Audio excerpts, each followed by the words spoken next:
2주 만에 다시 요한복음을 강의하도록 하겠습니다. 볼륨을 좀 많이 높여주세요. 2주 만에 요한복음 강의를 다시 이어가려고 합니다. 우리 요한복음 1장의 말씀을 좀 펴시고 우리 3장 16절 이하의 말씀을 함께 나누기 전에 1장과 2장을 한 번 더 우리의 생각 속에서 되짚어보면서 또 오늘 주시는 은혜와 연결할 수 있기를 원합니다. 요한복음 1장을 보시면 사도 요한은 예수님이 누구이신가를 먼저 분명하게 이야기하고 있습니다. 그것은 우리의 믿음의 대상이 되시는 예수님을 바르게 아는 것으로부터 우리 안에 믿음의 결단과 믿음의 능력들이 생겨나기 때문에 그렇습니다. 그래서 요한복음 1장을 보시면 사도 요한은 예수님에 대하여 네 가지로 선포하고 있는 것을 볼 수 있습니다. 그 첫 번째는 예수님은 말씀이시다라는 거예요. 어떤 말씀? 구원에 이르게 하시는 말씀이다라고 하시면서 이 사도 요한이 이 요한복음을 통해서 분명하게 보여주고자 하는 한 가지 사실이 뭐냐면 예수님은 살아계신 하나님의 말씀이다라는 것입니다. 이전에는 구약 성경을 통해서 부분적으로 하나님의 말씀을 알았다면 이제 살아계신 말씀이신 예수님께서 우리 가운데 오셨으므로 부분적으로 알던 것을 이제 완전하게 알게 되었다라는 의미의 내용을 우리에게 강력하게 이야기하고 있습니다. 또 사도 요한은 예수님을 어떤 분이라고 말씀하고 있죠? 참 빛이다라고 표현하고 있습니다. 그것은 인간들을 지배하고 다스리고 있는 그 어두움, 그러나 그 어두움은 인간의 노력이나 선택으로 해결될 수 없는 어떤 인간의 능력 밖에 있는 그 어두움을 참빛인 예수님께서 오셔서 그 모든 인간을 지배하고 다스리는 그 어둠을 환하게, 그 어둠을 참빛으로 몰아내시기 위해서, 또 그들로 하여금 참빛의 삶을 살게 하시기 위해서 우리 가운데 오셨다라는 것을 보여주고 있습니다. 또 세 번째 뭐라고 말씀하십니까? 예수님을 하나님의 어린 양이라고 말씀하고 있어요. 우리가 구약의 제사에서 어린 양이 어떤 역할을 하는지 충분히 우리가 이전에도 나누었지요. 즉 어린 양의 희생을 통해서 우리의 모든 죄가 대속되어지는 것과 같은 의미로서 예수님께서는 모든 인류의 죄를 대속하여 죄 없게 하시기 위해서 희생의 어린 양으로 우리 가운데 오셨다라는 것을 말씀하고 있고요. 네 번째는 예수님을 누구라고 말씀하셔요? 메시아라고 말씀하고 있어요. 모든 사망에 앉은 자들을 구원으로 인도하시는 메시아로 이 땅에 오셨다라는 것을 가장 강력하게 선포하고 있습니다.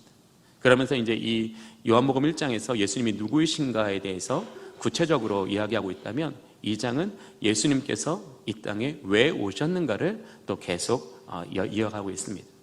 요한복음 2장에는 두 가지의 큰 사건이 나오죠. 하나는 가나의 혼인잔치가 나오고요. 또 예수님께서 성전을 정화하신 사건이 나옵니다.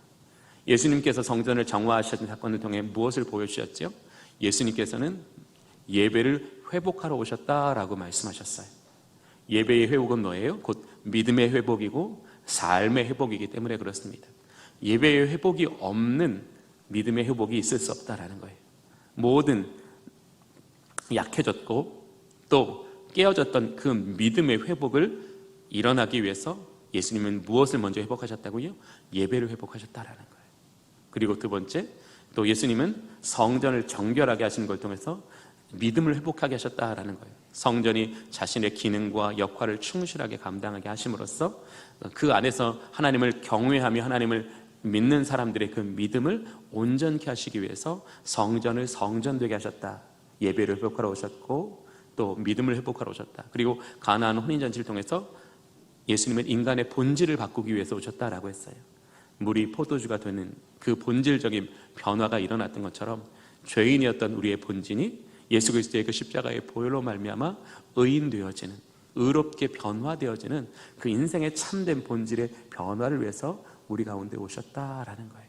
그 말은 뭐냐예요?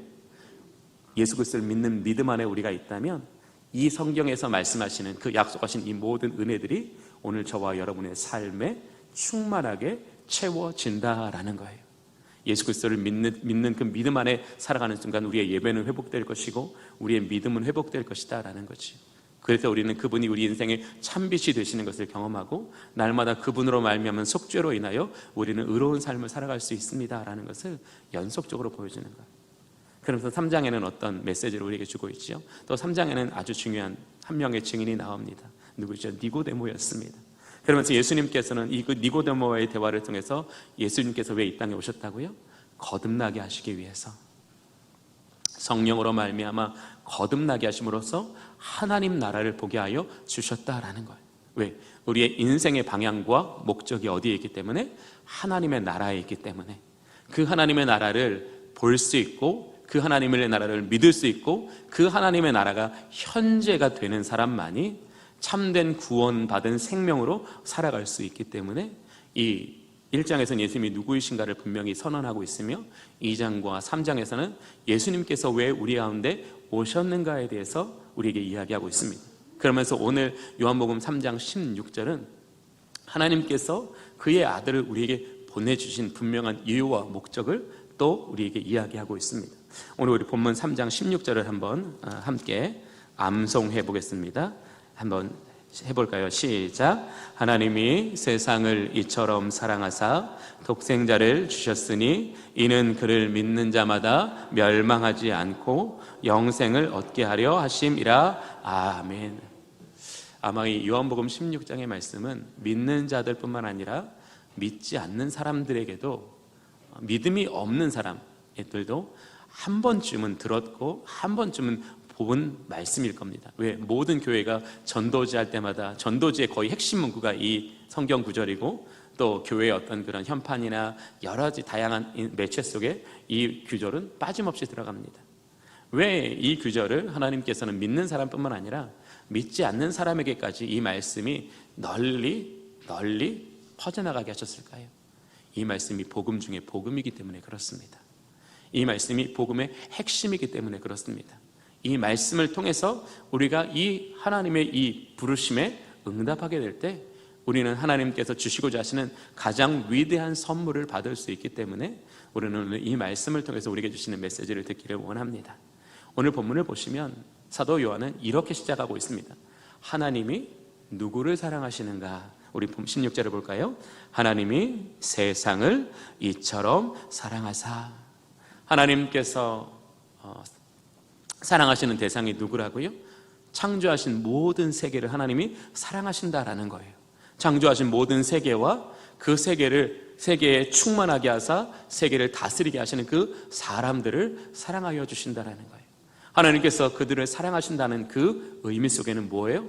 하나님께서 그 가운데 일하신다. 하나님께서 그 가운데 그분의 뜻을 이루어 가신다라는 내용을 포함하고 있어요.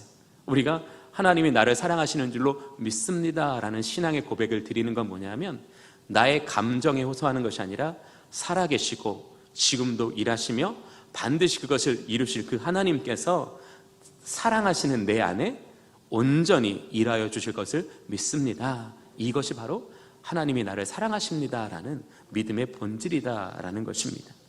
오늘 보면 우리는 지난 2년 동안 코로나19라는 한 번도 경험해보지 못했던, 들어보지도 못했던 큰 고난을 2년 넘게 하고 있습니다. 제가 오늘도 예배 오기 전에 한번 코로나19 상황을 봤더니 여전히 4만 명 이상을 상회하고 있습니다. 코로나19가 뭘까요? 그것은 인간의 이기가 만든 부산물 같은 겁니다. 인간의 이기란 인간이 자기의 이익만을 꾀하는 것을 이기라고 합니다. 인간이 자신의 이기만을 앞세우고 자신의 이기만을 위해서 수단과 방법을 가리지 않았기 때문에 인간성이 파괴되고 무분별한 개발로 인한 환경이 파괴되고 환경의 훼손으로 인한 생태계의 파괴로 인해서 기형과 돌연변이들이 발생하고 그로 인한 바이러스들이 지금 얼마나 많이 나옵니까? 아마 발견되지 않은 바이러스가 발견된 바이러스보다 훨씬 더 많을 것입니다. 그렇게 어떤 인간의 이기는 하나님이 창조하신 이 세계를 마구마구 훼손시키고 그 질서를 어지럽게 하고 있습니다. 그러나 이 세상은 절대로 망하지 않습니다. 그 이유가 뭐라고요? 하나님이 세상을 이처럼 사랑하시기 때문에 이 세상은 하나님의 심판을 받게 되지 망하지 않습니다. 네. 그리스도인은 그것을 믿는 거예요. 망할 세상이라면 그리스도인이 왜 생명을 걸고 복음을 전해요? 왜 생명을 걸고 하나님 나라를 위해요? 망할 세상이 아니라 이 세상은 하나님이 구원하시는 세상입니다. 하나님의 뜻이 우리 안에 이루어져 모든 입술로 하나님의 영광을 찬송하게 하신 것이 하나님의 오늘 우리 가운데 행하시는 일들입니다. 하나님은 이런 코로나19라는 상황 속에서도요, 믿는 사람에게도 지식의 은사를 주시지만 믿지 않는 사람에게도 지식의 은사를 주셔서 백신을 개발하게 하시고 치료를 개발하게 하셔서 인간이 이 위험으로부터 영원히 멸망하지 않도록 지켜보호하여 주신다라는 거예요. 그게 하나님이 세상을 살아가시는 방법이에요. 당장 어떻게 해도 시원치 않을 이 세상이지만 하나님은 이 세상을 사랑하시기 때문에 이 세상에 고통받고 어둠에 있는 사람들을 구원하시기를 기뻐하시기 때문에 믿는 사람들에게도 또 믿지 않는 사람에게도 이 세상에 필요한 것들을 발견하고 만들어낼 수 있는 어떤 다양한 은사들과 선물들을 주셔서 이 세상을 지키고 계시는 것, 그것이 하나님이 우리를 사랑하시는 방법이다라는 거죠. 근데 그것은 세상뿐만 아니라 우리도 마찬가지예요. 우리는 매주 예배 와서 참회의 기도를 드립니다. 단 한 주도 참회의 기도 안 드리는 날이 있을 수 있을까요? 저 개인은 없는 것 같습니다. 저 개인에게는 한 주도 참회의 기도 없이 예배를 드릴 수 있는 날이 없을 만큼 저는 제 안에 있는 죄가 크고 무겁고 두렵습니다. 저는 목사이기 때문에 어찌하든지 죄에서 멀리 있는 삶을 살려고 그래도 노력하는 편입니다. 그러나 토요일이 되면 하나님 앞에 주여 긍휼히 여겨주시옵소서라고 말할 수밖에 없는 죄인임을 발견합니다. 내가 죄인임을 발견하기 때문에 저는 예배하는 이 시간이 놀라우신 하나님의 사랑의 도우심이라고 저는 믿고 의지합니다. 왜? 하나님이 나를 이곳에서 정결케 하지 않으시면, 내 안에 깨어지고 무너진 것들을 회복하지 않으시면, 내 눈을 들어 진리를 보게 하시고 하나님의 사랑을 신뢰하지 않게 하시면 나의 이 연약함은 도저히 이 세상의 그 무엇으로도 벗어질 수 없기 때문에 그러합니다. 저는 이 예배 가운데 하나님의 사랑을 느끼고 깨닫습니다. 왜? 이 예배 가운데 하나님의 은총이 나의 모든 죄를 사하시기 때문에, 우리의 죄를 사하실 뿐만 아니라 그분은 기억조차 하지 않으시고 우리에게 진리를 주시고 성령을 주셔서 우리 앞에 놓인 삶의 길이 죄로 인한 삶의 길이 아니라 의로 인한 삶의 길로 열어질 수 있도록, 달려갈 수 있도록 우리를 도와주시기 때문에 그러합니다. 오늘 그것이 하나님 우리를 사랑하시는 방법이라는 거죠. 사랑하는 교우 여러분, 우리에게는 선한 것이 하나도 없습니다. 예수의 생명이 우리 안에 들어와 주셨기 때문에 우리는 선한 것을 생각하게 되었습니다. 선한 것을 사모하게 되었습니다. 많은 혼란과 유혹에도 선한 것을 택하게 되었습니다. 이것이 하나님이 저희를 사랑하시는 방법이라는 거예요. 우리가 이 세상을 살아가다 보면 얼마나 많이 불의에 눈을 감아야 하는지 아십니까? 또 얼마나 많은 것에 침묵하고 얼마나 많은 것에 비겁해지는지 아십니까? 그럼에도 불구하고 하나님은 우리에게서 날마다 예배라는 은혜의 공간을 열어두셔서 그 속에서 우리에게 은혜를 우리에게 채워서 우리의 영혼을 소생케 하시는 하나님이시다라는 거죠. 저와 여러분이 오늘 이렇게 하나님 앞에 진리의 말씀을 깨달을 수 있는 것도, 진리의 말씀을 깨닫는 데서 그치는 것이 아니라 그것을 우리의 삶에 살아낼 수 있는 것도 하나님께서 우리를 사랑하시기 때문인 줄로 믿습니다. 그 하나님의 사랑이 우리에게 멈춰주는 것, 그게 영벌이에요. 다른 게 영벌이 아니라, 어떤 지옥에 가는 게 영벌이 아니라 우리를 향한 하나님의 사랑이 중단되는 그 순간이 영벌이에요. 왜? 그 순간부터 우리는 오늘 본문의 말씀처럼 빛을 사랑하지 않고 어둠을 사랑하기 때문에 그러합니다. 오늘 사도 요한이 이 예수 그리스도를 통해서 우리에게 말씀하고자 하는 게 뭐예요? 하나님은 우리에게 위대한 사랑의 하나님이시다, 완전한 사랑의 하나님이시다 말씀해 주시는 거예요. 그 위대하시고 완전하신 그 하나님의 사랑, 그 하나님의 사랑을 예수님께서 보여주셨고, 그 예수 그리스도를 통해 보여준 하나님의 사랑을 믿는 자들에게 하나님은 영생을 주시고 구원에 이르게 하시고 심판을 받지 않게 하여 주십니다라는 것이 오늘 본문의 핵심 메시지라는 거예요. 그런데 이 모든 것을 우리에게 하나님은 사랑으로 베풀어 주셨다라는 거예요. 그리고 그 사랑은 한 번뿐만이 아니라 예수 그리스도를 믿는 그 순간부터 영원토록 그 하나님의 사랑이 우리의 생명뿐만 아니라 우리의 모든 삶의 내용도 지켜 보호하여 주신다라는 것을 이야기하면서 그 완전하신 사랑을 우리가 거부하면 안 된다라는 것을 사도 요한은 우리에게 이야기하고 있는 것입니다. 그리고 또 우리 본문의 말씀을 조금씩 더 깊이 보겠습니다. 17절 보겠습니다. 하나님이 그 아들을 세상에 보내신 것은 세상을 심판하려 하심이 아니요 그로 말미암아 세상이 구원을 받게 하려 하심이라. 아멘.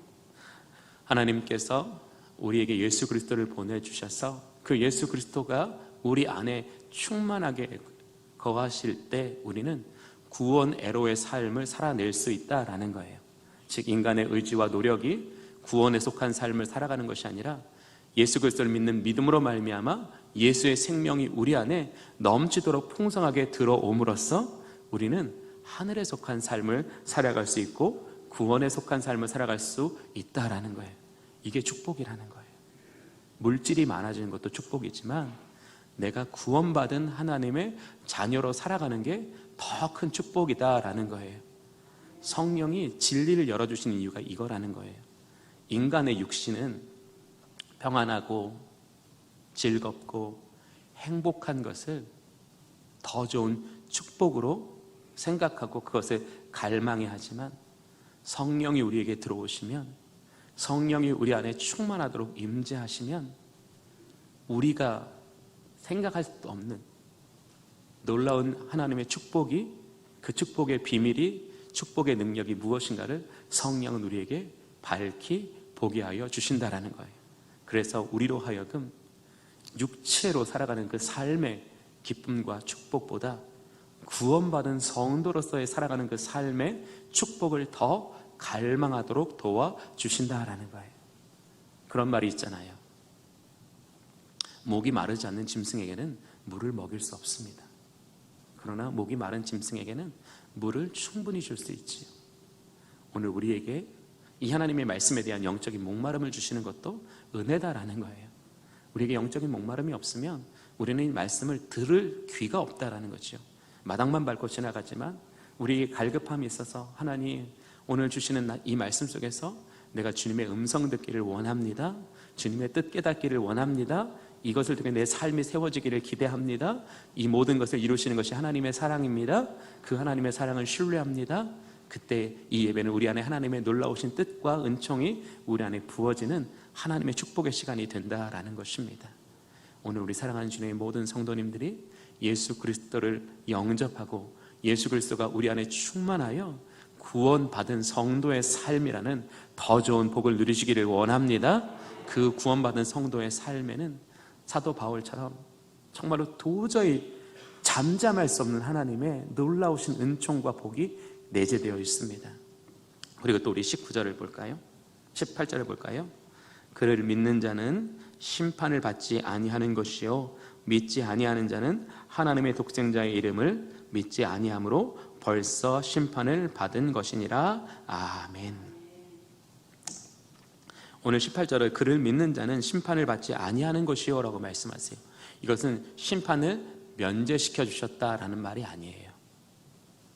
우리 모두는 예수 그리스도의 재림의 때에 심판을 받습니다. 그런데 왜 여기선 이렇게 말씀하셨을까요? 예수 그리스도를 구주로 영접하는 사람들 속에 예수의 생명이 충만하게 거하시고 성령은 우리 안에 있는 예수의 생명이 놀랍도록 육체를 가진 우리 속에 역사하게 만드심으로써 우리를 믿음으로 살게 하여 주신다라는 거예요.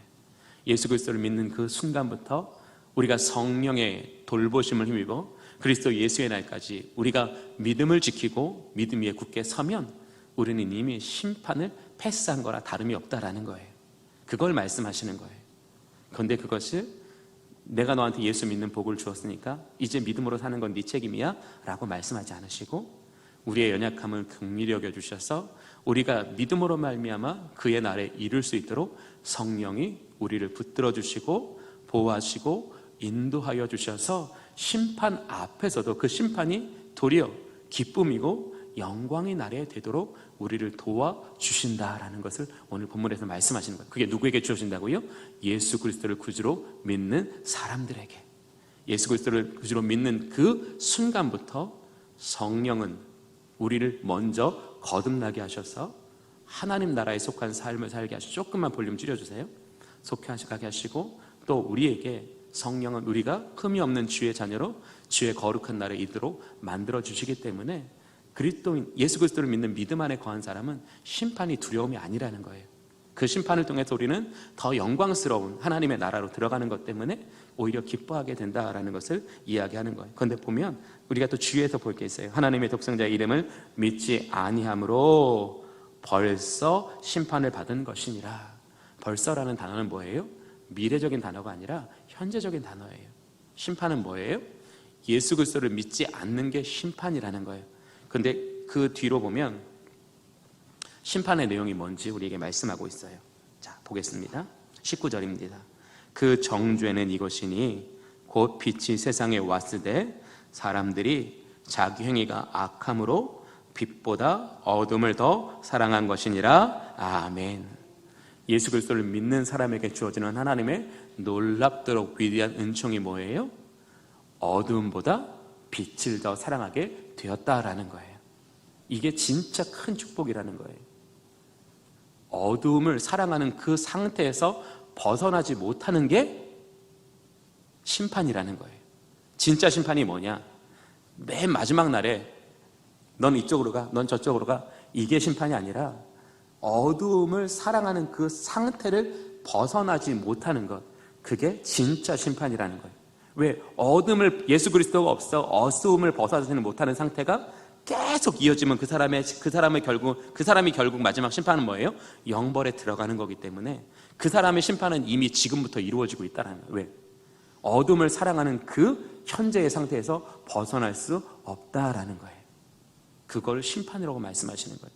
사랑하는 우리 주님의 모든 성도님들은 이제 이 심판에서 벗어나게 된 줄로 믿습니다. 왜? 예수 그리스도를 믿는 믿음 안에 이제 예수의 생명이 우리 안에 거하심으로써 우리는 여기 예배하는 자리에서 빛을 더 사랑하고 있다는 것을 우리는 확인받았으니까요.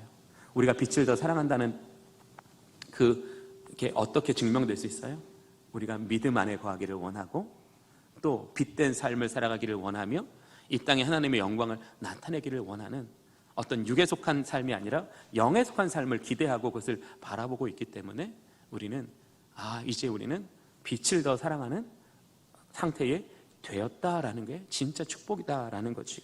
저는 이 세상에서 가장 불행한 사람이 완전하신 능력과 완전하신 사랑을 가진 그 하나님으로부터 아무런 영향력을 받지 못하는 사람이 제일 불행한 사람이라고 생각합니다.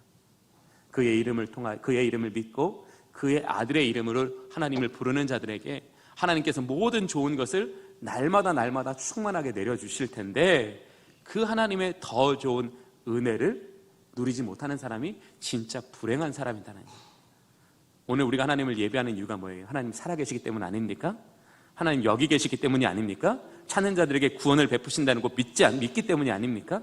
우리가 모두 예배하고 믿고 하는 이 모든 일들은 하나님이 오늘 우리의 현재에 들어와 계시다는 것을 믿기 때문이라는 거예요. 그 현재가 나의 삶을 가장 아름답게 만들어간다는 것을 신뢰하기 때문에 그런 거예요. 그게 바로 빛을 가진 사람들의 특징이라는 거죠. 빛을 가진 사람들은 어떤 환경적인 어려움에 있어도 그 환경적인 어려움에서 사람 탓하고 욕하고 비방하고 분열시키고 당짓는 것이 아니라 바울과 실라처럼 나를 사랑하시는 하나님, 내게 위대한 일을 행하시는 하나님은 여기서도 나와 함께 하시고 내게 행할 일을 깨닫게 하시고 나로 그 일에 순종하게 하셔서 나로 이곳에서도 하나님의 구원과 하나님의 승리를 경험하게 하여 주실 것입니다. 그것이 빛을 가진 사람들, 예수 그리스도의 생명을 가진 사람들의 특징이다라는 거예요. 그 위대한 특징을 가장 잘 보여주는 사람이 누구예요? 바로 다니엘이라는 거예요. 다니엘이 왜 예루살렘을 향한 창문에서 3번 기도할 수 있었을까요?